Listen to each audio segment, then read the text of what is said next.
nous allons écouter la troisième contribution de cette matinée. Elle sera donnée par Marc Linard. La question est: faut-il présenter Marc Linard? La réponse est non. Vais-je le faire quand même? La réponse est oui, et avec plaisir. Monsieur Marc Linard est professeur émérite et doyen honoraire de la faculté de théologie protestante de l'Université de Strasbourg. Ses recherches portent, comme chacun sait, sur l'histoire du christianisme moderne et contemporain, sur la réforme protestante, notamment Martin Luther, ainsi que sur les anabaptistes et les dissidents du XVIe siècle. D'autres travaux ont traité de l'histoire du protestantisme en Alsace, de sujets œcuméniques et européens, ainsi que de l'identité alsacienne. Parmi les dernières publications du professeur Linard, je citerai notamment Rire avec Dieu, L'humour chez les chrétiens, les juifs et les musulmans, paru en 2019, Les religions abrahamiques, paru en 2022, et tout récemment Martin Bucer, hier et aujourd'hui, en cette année anniversaire. Je lui cède avec le plus grand plaisir la parole pour une contribution intitulée Les églises protestantes d'Alsace et de Lorraine entre 1918 et 1940-41. Merci.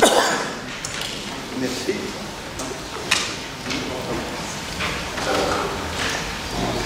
Voilà, mesdames et messieurs, un mot d'abord sur les chiffres et l'implantation des membres des églises protestantes entre 18 et 40.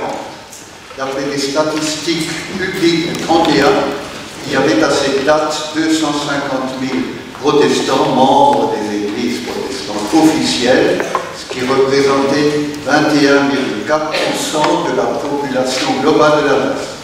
On peut supposer à peu près le même chiffre en 1940, pourtant il y a une diminution qui intervient, évidemment à cause de l'évacuation des Alsaciens. 2 tiers des Alsaciens sont évacués en 1939, 1 tiers est resté, y compris un ensemble de protestants. Pour l'essentiel, c'est-à-dire pour plus de 200 000, les protestants sont implantés en Alsace. Quelques 20 000 luthériens et 15 000 réformés se trouvent en Moselle. Les protestants sont particulièrement nombreux, mais nous l'avons déjà entendu, en Alsace du Nord, mais on les trouve évidemment aussi dans d'autres territoires. Deuxième point que je vais aborder, la culture des protestants d'Alsace-Moselle. Je relève la place de la langue allemande, aussi dans la vie religieuse, entre 18 et 40. Il demeure en quelque sorte leur langue sacrée. C'est toujours la Bible de Luther qui est en usage dans les cultes et dans la piété personnelle des luthériens, et le petit catéchisme de Luther dans la catéchèse en langue originale. Ce sont les chants de la tradition luthérienne, de langue allemande, qui sont chantés. Dans le cadre d'une réunion du consistoire supérieur de l'Égal, le président Ernemann reconnaît en 1931 que le 9/10 des cultes étaient en allemand. Même l'enseignement religieux dans les collèges et lycées se fait souvent encore en allemand, bien que cela était au fond intérieur. Il faudrait évoquer, si nous avions le temps, des associations d'étudiants telles que l'Argentina, qui a déjà été citée, la Wilhelmitana, attachée à la culture allemande, ainsi qu'une autre association marquée elle aussi par cette culture qu'on appelle le Erwingsbund, créée en 1926 par Fritz Schließler, qui s'adressait à un public plus large que les étudiants. On aurait tort pourtant de négliger, en parlant de culture, la frange francophile et francophone dans le protestantisme alsacien-mosellan, composé d'une part de revenants en 1918 et d'autre part d'Alsaciens lorrains qui, malgré leur attachement à l'Allemagne en 1870, étaient restés attachés à la culture française, présente par exemple dans la quinzaine protestante dont il a été question tout à l'heure. Des cultes en français étaient célébrés dans les grandes villes, à Strasbourg, Colmar, Mulhouse et Metz. Et le pasteur Willy Guggenbuhl est félicité par les autorités françaises pour avoir publié un recueil de chants bilingues pour la jeunesse, ça ne semblait pas aller de soi, qui s'intitulait Cantate. Je rappelle aussi que le banc de la Roche était totalement francophone, ce qui posera évidemment des problèmes au moment de l'annexion. On devine sans peine les tensions qui apparaissent dans les églises, en particulier dans l'église luthérienne. Ça s'exprime en particulier au cours des séances du consistoire supérieur, qui en quelque sorte, c'est bref ce que je dis là, le synode de l'église luthérienne. Le directoire était attaché à la France, était légitimiste à la France, à ses institutions, à ses cultures. Il s'oppose maintes fois au consistoire supérieur, l'organe législatif ouvert aux tendances autonomistes. Troisième point, des réactions contre la politique assimilatrice de la France. Un malentendu s'installe en Alsace après 18, nous l'avons entendu tout à l'heure. Les autorités françaises pensaient retrouver l'Alsace de 1870, une image idyllique de l'Alsace opprimée par les Prussiens et libérée de ce jour, image véhiculée en particulier par le dessinateur Hansi, dominé bien des esprits. On néglige les transformations intervenues, une gestion de proximité, une véritable décentralisation, ainsi que l'attachement des Alsaciens aussi bien au dialecte qu'à la langue allemande. Voici que la langue allemande était réduite au statut de langue étrangère. J'évoque encore l'activité des commissions de triage, comme le souligne Bernard Faulkner. Il fonctionne en dehors de tout cadre légal, juridique légal, en pratiquant une politique d'épuration parmi les pasteurs alsaciens. Paul Hopstein, président du directoire, incite en 1918 ou 19 les pasteurs qui ne peuvent pas, je cite, qui ne peuvent pas voir dans la victoire des Alliés un jugement de Dieu à quitter l'Alsace. 68 pasteurs, soit un quart, émigrent alors. Avec l'accord des autorités, 5 pasteurs allemands sont restés en place. Après 1918, le fait mérite d'être quand même relevé. Quatrièmement, les pasteurs. La grande majorité des pasteurs avaient été formés dans les écoles et les universités allemandes. Le retour à la France, qu'il sera à remettre en question, constitue pourtant un choc culturel. Ils ne maîtrisent pas ou imparfaitement la langue française. D'ailleurs, les cours en allemand sont encore donnés jusqu'en 1923 à la faculté de théologie protestante. Nous avons vu la prédominance de l'allemand dans les cultes et l'enseignement religieux. Une quarantaine de pasteurs suisses de langue allemande sont à l'œuvre en Alsace entre 19 et 39. Les renseignements généraux surveillent les pasteurs, accusés, à tort ou à raison, d'avoir des sentiments francophiles, de continuer à parler l'allemand en famille et d'avoir des relations avec l'Allemagne. Mais l'attachement à la langue et à la culture allemande ne conduit pas nécessairement au nazisme. Ainsi, le pasteur Emil Graf, très germanophile jusqu'en 1918 et menacé d'expulsion, affirme en 1919 dans une lettre à la commission directoriale qu'il continuera d'aimer la culture allemande, mais qu'il respectera les autorités françaises mises en place en 1918 selon l'adage biblique « Soyez soumis aux autorités ». En 1940, il est considéré comme francophile par les habitants de Dietwiller, où il est pasteur. Attitude qui se retrouvera chez la grande majorité des pasteurs après 1918. À côté de cette attitude légitimiste ou de celle d'un attentisme prudent, d'autres pasteurs affirment plus nettement leur attachement à la France, qu'ils retrouvent avec satisfaction et joie en 1918. On peut citer des noms tels que Charles Waldorfer, Vladimir Ritter, Frédéric Neiffer, Jean Brecht, la famille Helmir, Charles Scheer, tous nés avant autour de 1900 et d'autres plus jeunes, tels que Jean-Théodore Gérold, Alfred Wolfart, Albert Marie, Victor Nessmann, Geoffroy Fricker, Frédéric Bastien, Eugène Maïch, Jean-Paul Renz et j'en passe. Cela dit, ce n'est pas seulement le rapport à l'Allemagne et à sa culture qui fait débat parmi les pasteurs, mais aussi l'attitude à adopter face à l'autonomisme. Les renseignements généraux et les autorités civiles y sont attentifs.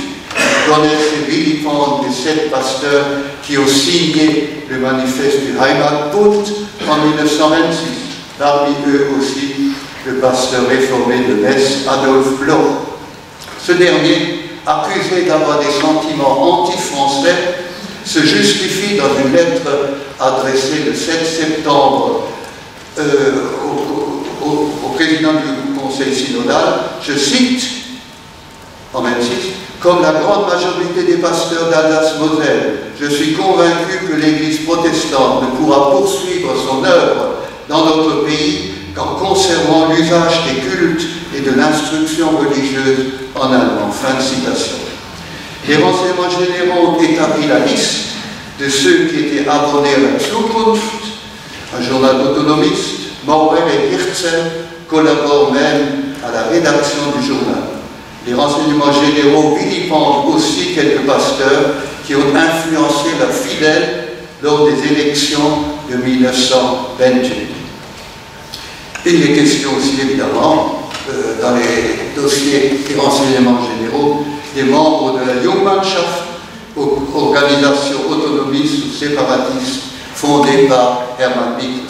Des déclarations ambiguës se font entendre par certains pasteurs entre 33 et 40. Ainsi, le pasteur Fritz Koch, délégué en 33 à Leipzig pour participer aux fêtes du tricentenaire de la mort du roi de Suède, Gustav Adolf, Koch vante à son retour la discipline et le moral des troupes hitlériennes qui avaient participé à la fête, ce qui ne manqua pas de choquer ses auditeurs de la Moderation. D'après lui, les gouvernements allemands ne sont jamais anti-religieux, alors que les gouvernements français mènent une lutte continuelle contre la religion. En 1938, après une enquête administrative, le pasteur Kaufmann est blâmé par le directoire pour avoir justifié en chair l'annexion des Sudètes par les Allemands. Je cite, « J'ai versé des larmes de joie. Je ne cache pas qu'après 1918, par contre, j'ai versé des larmes de détresse lorsqu'on m'a incorporé à un pays dans lequel je ne me sentais pas à l'aise, parce que pays d'une autre langue, inspiré et régi par la franc-maçonnerie. » Fin de citation. À côté de l'autonomisme régionaliste, soucieux de maintenir la langue allemande et les institutions religieuses régionales, un autre mouvement est tourné vers l'Allemagne et l'éventualité d'un rattachement de l'Alsace à ce pays. Des noms tels que ceux de Paul Frey, pourtant issu d'une famille francophile, Emil Sigwald et Théophile Maté sont cités à ce propos. L'affaire la plus grave, qui allait connaître une ampleur considérable, concerne le pasteur Edouard Béron. Il est suspendu pendant 2 mois pour avoir distribué un petit écrit religieux allemand, Kindergarten, qui mentionnait l'anniversaire du Führer et qui écrivait à ce sujet « À cette occasion, nous voulons tous ensemble remercier Dieu pour tout ce qu'il a donné à notre Führer. Nous voulons également formuler une prière sincère afin que Dieu le protège également à l'avenir et le bénisse dans son œuvre. » Fin de citation. Est-ce dire que les pasteurs germanophiles ont tous exprimé une sympathie pour l'Allemagne de Hitler? Bien sûr que non. Selon Catherine Storm, auteure d'un livre important sur le protestantisme alsacien entre 1918 et 1940, je cite, « Dans leur ensemble, les pasteurs germanophiles se rapprochent de la France dans les années 30 face à la montée du nazisme et aux persécutions religieuses en Allemagne dont ils étaient informés. Une minorité, par contre, continue à être séduite par l'Allemagne et partage l'idéologie nationale-socialiste. » Cinquièmement, l'information sur l'Allemagne nazie et sur les églises allemandes. J'évoque ici les journaux d'obédience protestante. Il y a d'une part la quinzaine protestante, je n'en parlerai plus. Il y a d'autre part l'almanach évangélique luthérien, annuel, et 3 hebdomadaires qui paraissent en allemand, l'almanach, le Friedensbote d'orientation luthérienne orthodoxe, le Sonntagsblatt d'orientation centriste, et le Kirchenbote d'obédience libérale. Moins connu est la Gotteserde, qui paraît seulement pendant quelques années. Ces divers journaux ont fait l'objet de plusieurs mémoires de maîtrise à la faculté théologique protestante de Strasbourg. Il faut relever aussi qu'ils contenaient des informations sur les églises d'outre-Rhin et leur confrontation au nazisme, ainsi que sur l'antisémitisme et les formes tragiques qu'il allait prendre. Mais il ne faut pas surestimer leur impact. Selon Didier Sturzer, auteur aussi lui de mémoire sur ces années, moins de 30% des familles protestantes auraient été abonnées à l'un de ces hebdomadaires. Si certains protestent après coup certains pasteurs, qu'ils étaient mal informés, d'autres tels qu'Emil Reutenau, Georges Metzger, Rudolf Peter, affirment qu'ils connaissaient les méfaits du nazisme en Allemagne et les problèmes que cela posait aux églises. Il est vrai qu'au-delà des journaux, ils étaient encore informés par d'autres publications, par des rencontres avec divers cercles allemands et par des contacts personnels. Sixièmement, l'évacuation. Lors de la déclaration de guerre en 1939, un tiers de la population alsacienne est évacuée vers les départements du sud-ouest de la France. J'en ai pris. Les protestants de Strasbourg sont envoyés dans la région du Périgord et relèvent de leur administration civile et ecclésiastique d'origine. Les ruraux, par exemple, comme ceux d'Alsace du Nord-Est, sont dispersés dans les bourgs et les villages de Haute-Vienne. Et voici ce qu'écrit Bernard Faulkner à ce sujet. Je cite: « L'adaptation était difficile pour la plupart des évacués transplantés dans un environnement totalement différent, à la fois sur le plan matériel et culturel, habitués à la propreté et à un certain confort, au courant d'électricité. Les Alsaciens sont installés dans les maisons totalement abandonnées et croulantes, des débarras, des dépendances abandonnées depuis des années, des étables et des buanderies. » Toujours Bernard Faulkner. Si la vitalité religieuse de ces Alsaciens évacués suscite chez certains colère ou haine, elle exerce aussi un rayonnement dans la population locale. Ainsi, la feuille religieuse de ces Alsaciens suscite, est lue avec intérêt par les habitants locaux, dont certains demandent et achètent des Bibles. Les enterrements attirent une foule croissante qui écoute avec recueillement le sermon prononcé en français à leur intention. Dans ce contexte, les communautés voient dans le culte un refuge et dans le pasteur un facteur de cohésion sociale et de réconfort. Les leçons de catéchisme sont suivies partout avec régularité, le pasteur en tournée fréquente est reçu avec joie et empressement. Fin de citation. En été 1940, les fidèles protestants et leur parcours, comme d'autres Alsaciens évidemment, évacués, sont confrontés au choix: rentrer au pays, désormais annexé par les Allemands, ou rester dans une région dans laquelle ils se sentaient étrangers et dont bien les habitants les pressaient souvent de repartir, en évoquant aussi la langue qu'ils parlent entre eux. Les ruraux en général, pour des raisons bien compréhensibles, choisissent de repartir. Il en va autrement des citadins mieux adaptés à la culture française et souvent engagés dès avant 1939 dans des organisations francophiles patriotiques. Ils sont plus nombreux à rester dans le sud-ouest. Septièmement, le camp d'Arches. En mai 1940, quand 461 Alsaciens et Mosellans, considérés comme sympathisants de l'Allemagne, sont internés pendant un mois à Arches, dans les Vosges, et parmi eux, 15 pasteurs et 2 prêtres. Ils sont libérés un mois plus tard par les troupes allemandes. Selon certains, comme le pasteur Huck, dont nous entendrons encore parler, qui s'exprime à ce sujet dans une lettre adressée au directoire, cet internement qui s'est fait sans aucune décision judiciaire a entraîné chez lui et chez d'autres une prédisposition à se réjouir de l'arrivée des Allemands et à collaborer avec eux.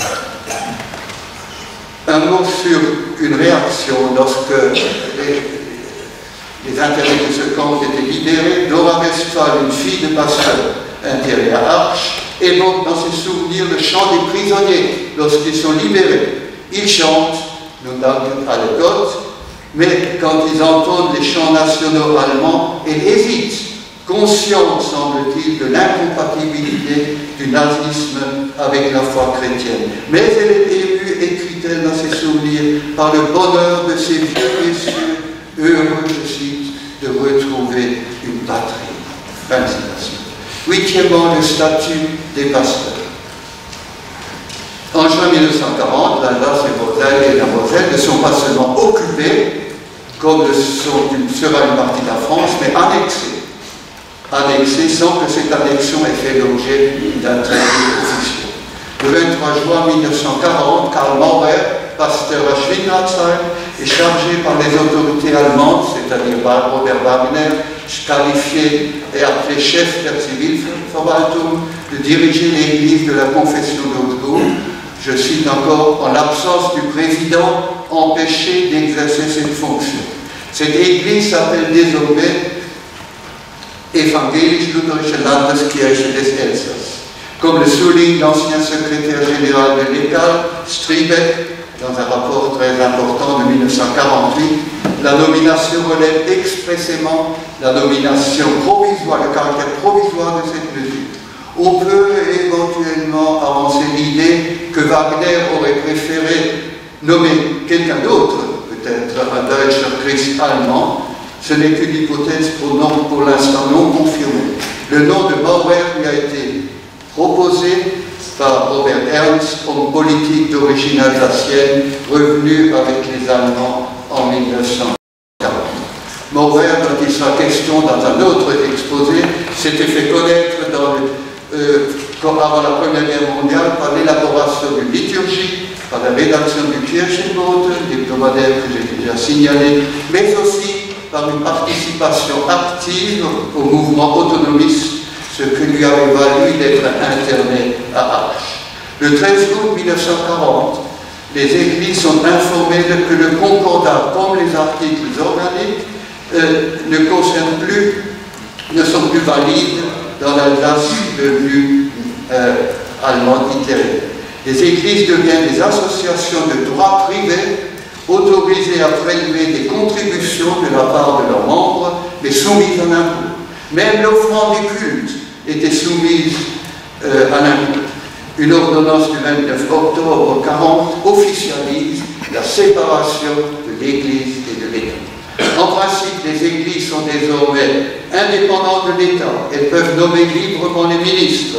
Pourtant, il faut en informer le ministère bavarois des cultes, de l'éducation et de l'enseignement, et il faut même lui soumettre le budget des églises. Je rappelle que le Pays de Bade et l'Alsace formaient désormais un seul Gau, dirigé par le Gauleiter Wagner. 9e point, les églises de Moselle. Le département de la Moselle avait été rattaché au Palatinat par les autorités allemandes et le Gauleiter Bürkel décide unilatéralement, sans consulter les dirigeants des églises protestantes, de rattacher celle-ci à l'église protestante du Palatinat. D'après certaines sources, le pasteur réformé Gustav Adolf Bloch aurait joué un rôle que je n'ai pas encore réussi à élucider de façon précise dans ce rattachement. Le pasteur luthérien de Metz, appelé Ernst Bieger, réagit rapidement en se disant heureux que les frères lorrains dans la foi ne soient pas totalement abandonnés. Il aurait souhaité la constitution d'un Kirchenkreis pour les paroisses luthériennes en proposant que celle-ci reste administrée par notre Église alsacienne luthérienne. Mais le Gauleiter s'y oppose. Une dizaine de pasteurs du Palatinat vont être nommés par les autorités ecclésiastiques palatines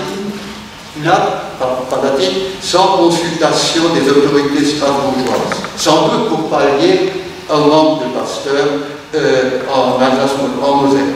Si la plupart sensibles, semble-t-il, furent à l'œuvre seulement pour une période assez restreinte, 2 pasteurs, Adolf Steck et Friedrich Stöckler, ont été pasteurs en Moselle pendant 3 ans. Et c'est surtout la présence de ce dernier, Stöckler, qui est étonnante. Il était pasteur à Forbach, puis il servait d'autres paroisses. En effet, il était membre du NSDAP et il était Deutscher Christ. Ce qui est d'après lui, l'État nazi répondait à la volonté de Dieu. Mais on ne sait pas grand-chose sur son ministère en Moselle et sur les réactions des paroissiens. En ce qui concerne les relations avec les autorités ecclésiales du Palatinat, le pasteur Wolfach et la plupart de ses collègues n'ont pas émis de critiques. Ils appréciaient la liberté que l'évêque Diel leur laissait sur le plan liturgique et sur le plan doctrinal. Le pasteur Dieter Barth, en conflit avec l'Ortsgruppenleiter de Pénétrange, a bénéficié d'une intervention énergique de l'évêque Diel qui a remis à sa place le nazi en question. Tout cela conduit le pasteur Helming de Sarreguemines et d'autres encore, après la guerre, à intervenir comme témoin d'échange au procès de Diel. Par contre, toujours selon le témoignage de Striebeck, les rapports avec la direction de l'Église du Palatinat et de l'Église d'Alsace sont de plus en plus tendus. Le directoire, qui ne cesse de considérer les pasteurs luthériens en fonction à Moselle comme faisant partie de l'Église mère en Alsace, refuse de transmettre au conseil de l'Église du Palatinat les dossiers personnels relatifs à ces pasteurs et finit à ne plus répondre aux lettres réclamant ces dossiers. Dixièmement, la réorganisation de l'Église et l'administration des Églises. Le président Maurer s'entoure dès le 28 août 1940 d'un conseil appelé Vertrauensrat, composé de 7 membres, dont 5 pasteurs et 2 laïcs, qui reflétaient les diverses tendances théologiques de l'Église. 10 décanats ont été créés qui remplacèrent les 7 inspections et les 40 consistoires. Selon Striebeck, ces réunions des doyens permettaient à la direction de l'Église, d'une part, de mieux connaître les desiderata des paroisses et du corps pastoral, et d'autre part, de donner des directives qu'on ne pouvait donner que de manière orale et non pas de façon écrite. Il faut signaler aussi la création du Kirchenbuchamt, un bureau radio qui avait pour fonction de répondre aux nombreuses demandes émanant de fonctionnaires, en particulier obligés par les autorités allemandes, de fournir la preuve de leur ascendance arienne. Un immense travail allait être nécessaire d'investigation pour la consultation des milliers de certificats de baptême, de mariage et d'inhumation. Pour cette entreprise, l'ensemble des registres paroissiaux de 1792 à 1840 furent rassemblés à Strasbourg. Un employé fut embauché exclusivement pour délivrer les certificats en question, moyennant le paiement d'une taxe. On peut admettre aussi qu'on n'a pas vraiment trouvé des preuves convaincantes qu'il a pu faire aussi des certificats pour certaines personnes qui auraient pu être poursuivies par les autorités nazies, tout en étant juifs d'origine. En application du Führer principe, les élections avaient été supprimées à tous les niveaux, y compris dans l'Église. La direction de l'Église pouvait procéder à des nominations sans demander l'agrément du gouvernement et sans l'accord des paroissiens.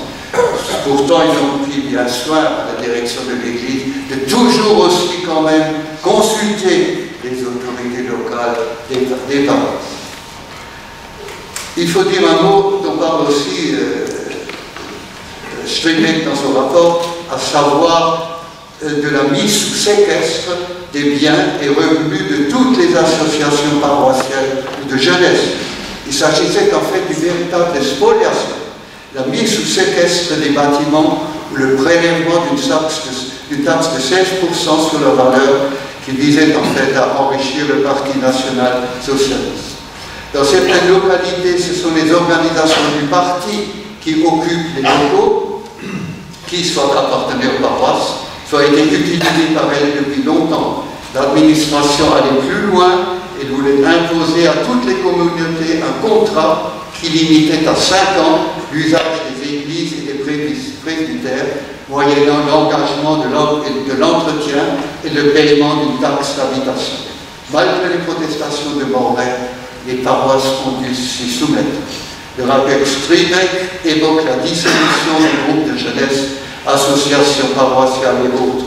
Des transferts s'opèrent, ainsi le gymnase protestant de Strasbourg, ainsi que les biens destinés à son entretien sont détachés du chapitre de Saint-Thomas et assignés à la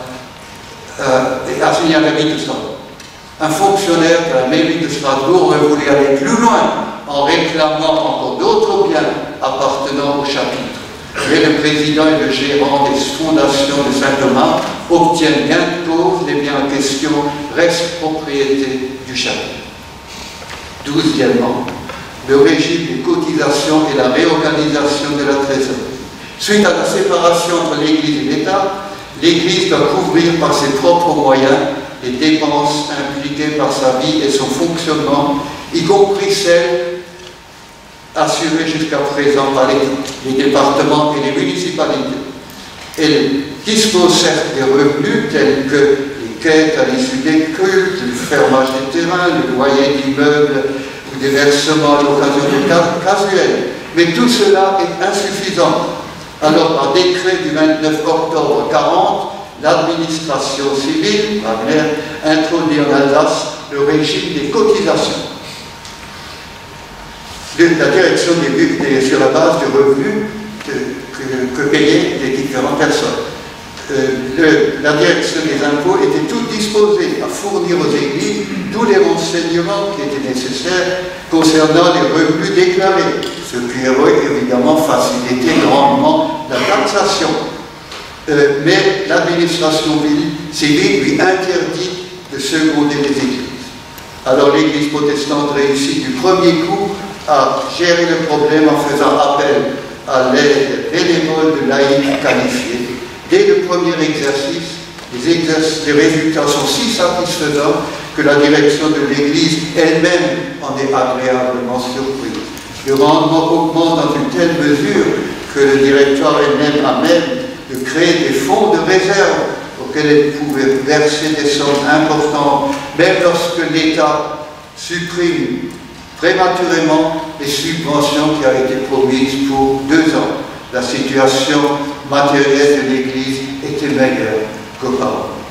Avec l'annexion de l'Alsace et de la Moselle, les églises étaient confrontées donc à un régime totalitaire qui voulait régenter l'ensemble de la société, y compris les institutions religieuses. Une nouvelle organisation de l'Église devait être mise en place.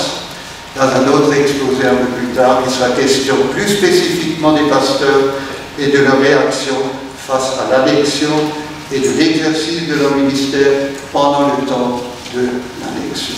Je vous remercie.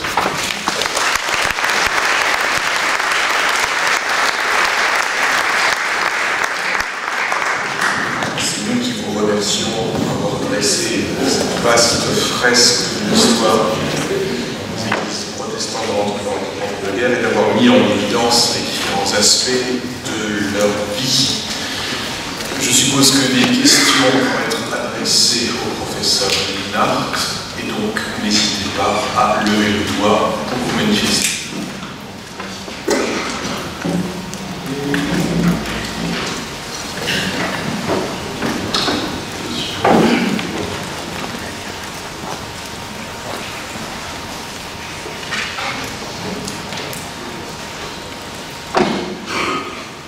Désolé, je ne veux pas monopoliser les paroles. Mais j'ai une question qui serait intéressante aussi à traiter, je crois.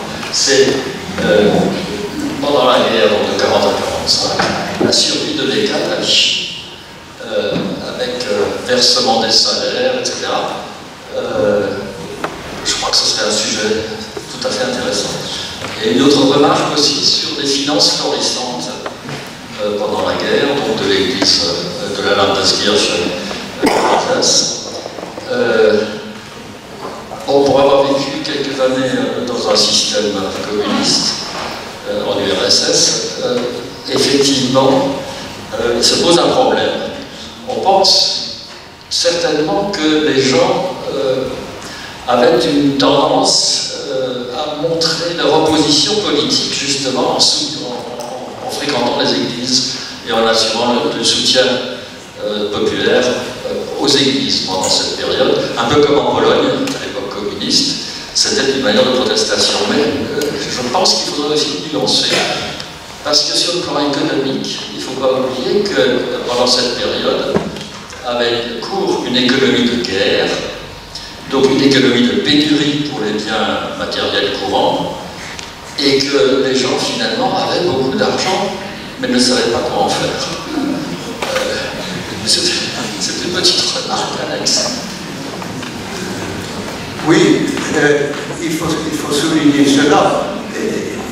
Il n'y avait pas beaucoup de choses sur le marché, et donc, par contre, il ne faut pas tout dépenser. J'ai toujours entendu ça aussi de la part de mon beau-père. On pouvait acheter des livres, mais tout le monde n'achetait pas des livres. Mais par contre, beaucoup de gens, comment dire, manquaient quelquefois même de biens pour se nourrir. Ils devaient aller à la campagne et trouver quelque part encore un complément. Et donc, il y avait de l'argent qu'ils ont donné à l'Église, mais il faut signaler aussi que c'est sûr que la participation à la vie de l'Église, ou plutôt aux impôts, était aussi une façon de protester, de résister à l'ordre des choses et de manifester un attachement à une institution qui semblait être un peu en dehors de l'orbite du régime proprement.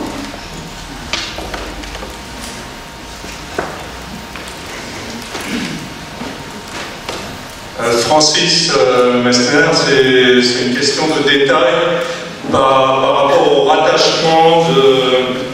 Par un trop fort. J'ai pas l'habitude de prêcher quand même. Voilà, donc c'est par rapport au rattachement des protestants de Moselle à l'église du Palatinat. C'est assez paradoxal et on se pose la question de comment cela a pu fonctionner dans la mesure où l'église du Palatinat a conservé son statut de corporation de droit public avec des impôts d'église alors que les protestants de Moselle n'avaient plus de statut et quel était alors le statut des pasteurs du Palatinat qui ont été envoyés en Moselle. Est-ce qu'ils conservaient leur statut initial ou alors est-ce que tous les pasteurs ont été intégrés dans le système de la corporation de droit public telle qu'elle existait encore sous le Troisième Reich allemand? J'avoue que ce point, je n'avais pas éclairé jusqu'à présent. Donc, il y avait une dizaine de pasteurs, effectivement, d'après moi, mais il faudrait poser des recherches un peu plus longues. D'après moi, ils ont continué à bénéficier du régime en vigueur en Allemagne, mais ça crée évidemment alors une certaine disparité entre les pasteurs alsaciens qui commençaient leur ministère en Lorraine, en Moselle, comme par exemple le Wolfach. Mais ce n'est qu'une hypothèse de ma part, je n'ai pas de certitude. Il faudra creuser ce point, c'est vrai. Normalement, les autorités strasbourgeoises auraient voulu exercer leur emprise ou leur autorité aussi sur la Lorraine, et donc ça concernait alors, mais ça n'a pas été possible. Donc cette différence, à mon avis, il y a eu deux types de régimes pour les pasteurs de Moselle. Mais c'est là pour ma part qu'une hypothèse, mais qui doit être creusée. Michel Matou.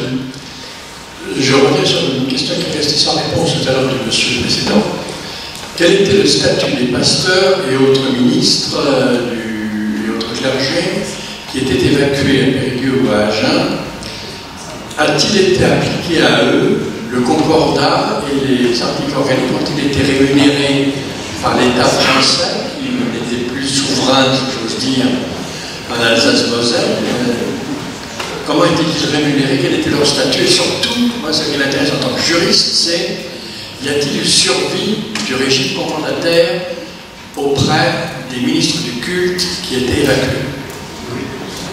En tout cas, ce qu'on peut dire, c'est que les pasteurs alsaciens évacués continuent à bénéficier du même régime qu'ils avaient, puisqu'ils relevaient d'une autorité qui était présente dans le sud-ouest, c'est vrai. Géographiquement, ils étaient en dehors de l'Alsace, évidemment, mais ils bénéficiaient du même régime qu'avant.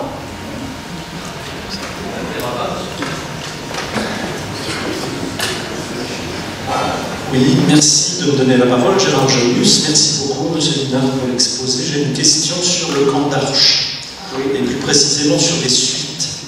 Parce que parmi les pasteurs qui ont été internés à Arche en mai-juin 40, certains se sont laissés instrumentaliser par les autorités nazies et ont publié l'un un livre, l'autre un article, vantant les nouvelles autorités nazies. Et donc je pense qu'il faut aussi un petit peu s'intéresser à l'effet de ce malheureux internement. Évidemment, les autorités françaises ont agi avec probablement énormément de précipitation et sans discernement, mais les autorités nouvelles nazies se sont appuyées sur la libération de ces prisonniers pour ensuite les instrumentaliser. Avait-il la possibilité éventuellement de ne pas se laisser ainsi instrumentaliser? C'est ça ma question. Oui, la réponse est diverse. D'une part, j'ai trouvé au moins 5 prises de position, surtout dans les journaux, après, ou dans des rapports divers et variés, après le camp d'Arche, donc évidemment, qui se plaignait, ou qui plutôt se réjouissait de la libération qu'ils avaient vécue de ce camp. Alors, il y a un cas qui sort évidemment du lot. En général, c'était quelques pages. Mais un livre a été publié, j'en parlerai encore dans un autre cadre, qui s'intitulait, qui portait le titre Von den Franzosen verhaftet, von den Deutschen befreit. Donc, interné par les Allemands et libéré par les Français et libéré par les Allemands. Donc, on voit dans ce, évidemment, certains qui étaient dans ce camp écrivent après la guerre que, à la fin de la guerre ou au cours de la guerre, écrivent que ce camp les a rapprochés des Allemands. On comprend évidemment, ils ont passé un mois dans des conditions, c'était quand même pas invivable, mais enfin, ils craignaient quand même, certains craignaient vraiment le pire. Et donc, un pasteur Bourdieu a publié ce livre dont il faut dire que l'occupant a été mécontent de ce livre en disant mais oui, mais il présente pas assez la part libératrice ou l'arrivée des Allemands, tout ce que cela a signifié pour les Alsaciens. Et du coup, les autorités ne donnaient aucune subvention pour ce livre.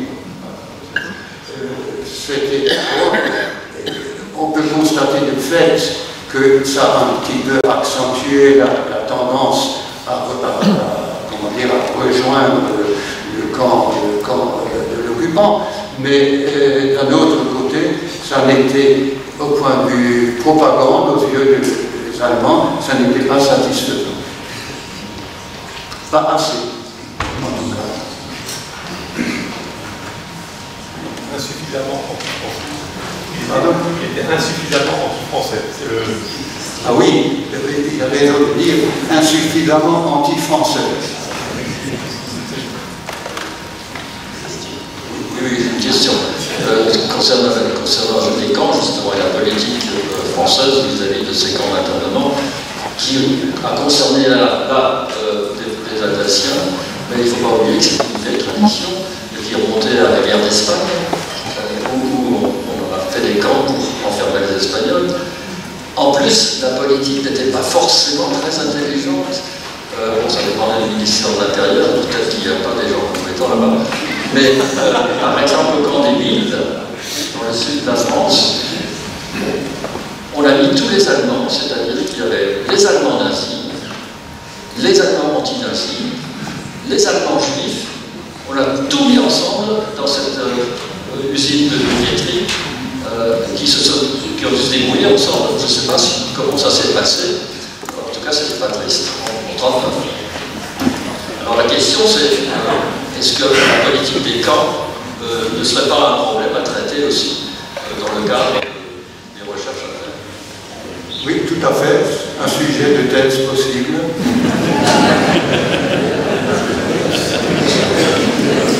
J'ai une question très différente à poser. Y a-t-il des études sur l'influence de la théologie protestante de l'entre-deux-guerres, protestante allemande de l'entre-deux-guerres en Alsace?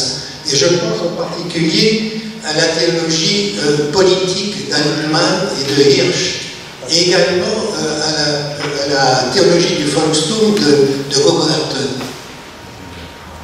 Est-ce qu'il y a des études en particulier sur les bibliothèques aussi, donc les acquisitions des bibliothèques de théologie protestante? Oui, sur les bibliothèques de Pasteur.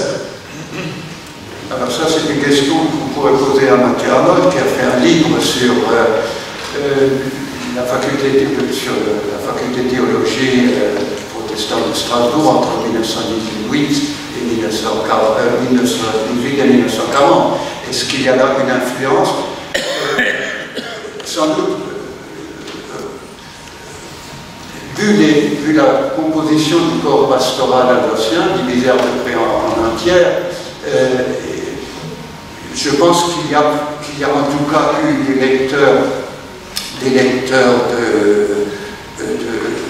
de Gogarten, mais Gogarten c'est surtout après la guerre, et puis de Hirsch, mais Hirsch était quand même pas, comment dire, très peu lu parce qu'il était considéré comme vraiment très proche du régime. Par contre, ce qui serait intéressant de se demander quel est le rôle de la théologie de Karl Barth déjà avant 1945-40. Il y a notamment eu le pasteur réformé de Schwab, de Bischwiller, qui a été l'un des premiers à lire Barth et à introduire Barth, et le succès de Karl Barth commence surtout en Alsace, après la guerre. Bien. Alors peut-être une toute dernière question, si elle est très courte.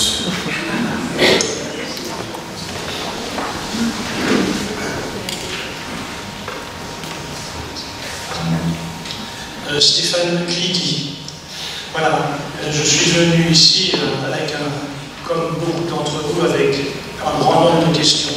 Il y en a une qui me taraude. Elle est peut-être un petit peu prématurée, puisque votre exposé concernant le point d'information sur l'Allemagne nazie et sur les ennemis allemands s'arrêter en 1940-41 et qu'il y aura demain un exposé qui traitera de cette question pour la période 41-45. Mais je vais quand même vous la poser. Là, on vient d'évoquer Karl Barth. La déclaration de Barmen est bien antérieure.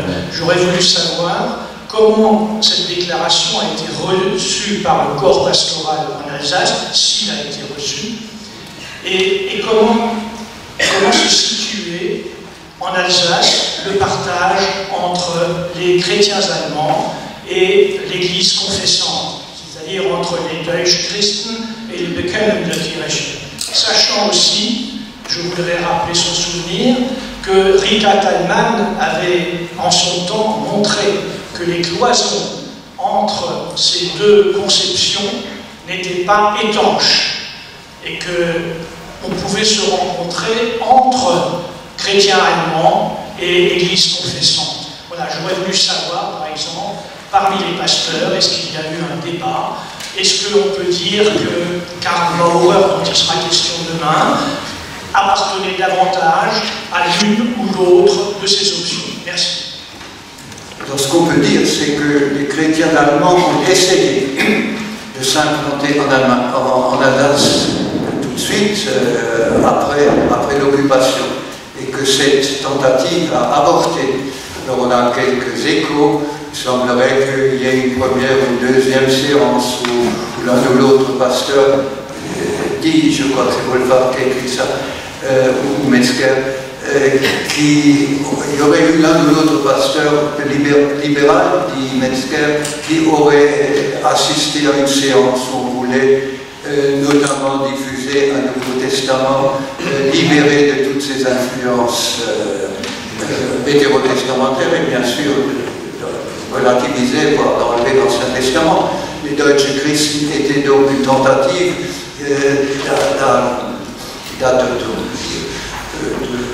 d'adopter toutes les théories funestes du Race et Blut und Boden, et ça n'a pas marché en Alsace. Comme aussi une autre tendance qu'on appelait die Gottgläubige, qui voulait adopter des rites de la mythologie allemande pour remplacer le christianisme. Et il y avait notamment le fils du pasteur Heinrich, qui était professeur à l'université allemande de Strasbourg, qui a voulu reprendre cette tendance. Donc voilà pour ce qui est des Deutsche Christen. Pour ce qui est de Barmen était connu, on en a parlé dans la presse, dans la presse protestante, mais ça n'a pas été grandement, comment dire, eu des conséquences. Barmen est en 1934, et j'ai pas lu beaucoup de choses sur un écho, sur une grande. Je note que Barmen, il manquait quelque chose d'important. Barmen, qui aurait dû aussi susciter de l'intérêt en Alsace, ce qui manquait, c'était la mention des Juifs. Donc Barmen ne parle pas des Juifs, et c'est une critique qu'on fera après la guerre à ce document très important, dont l'auteur principal était Karl Barth.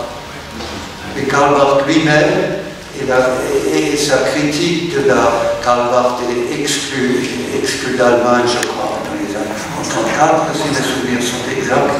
Et donc le combat se fera plus tard, plutôt par la Suisse que par la théologie allemande. Mais un dernier mot, les théologiens allemands luthériens ont dû exercer une certaine influence, en particulier Althaus, qui lui luthérien traditionnel, avait quand même quelques proximités avec le nouveau mouvement mis en place en Allemagne. Nous remercions encore une fois très chaleureusement le professeur Linhart